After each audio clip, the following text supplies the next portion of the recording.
ውድ የዚህ ሚዲያ ተከታታዮች እንዴት ናችሁ? እኔ በጣም ሰላም ነኝ።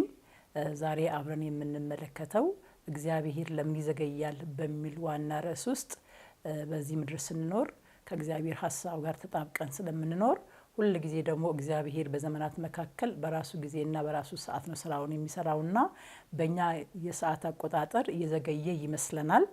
ለዚህ ነው ዕንባቆም ቢዘገይም በርግጥ ይመጣል ብሎ የተናገረው። በአባቶች ዘመንም ለአባቶች የዘገየ የመሰላቸው ግን ፈጥኖ እየሰራ ትውልድን እየመራ ብዙዎችን አሳርፏል እግዚአብሔር።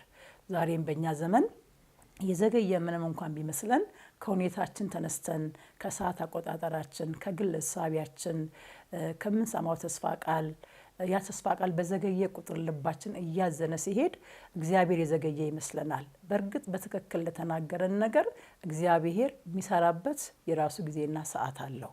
ያንን ለመጠበቅ ትዕግስት፣ በእግዚአብሔር መታመን፣ በእግዚአብሔር መደገፍ ያስፈልገናል። ያ እንዳለ ሆኖ ግን ብዙ ጊዜ ኮምፕሌን የምናደርገው በእግዚአብሔር ላይ ነው። ለምን ይዘገያል በሚል እናኮርፋለን፣ እናዝናለን። ነገር ግን የራሳችን ድርሻ ደግሞ ምን እንደሆነ አናቅም።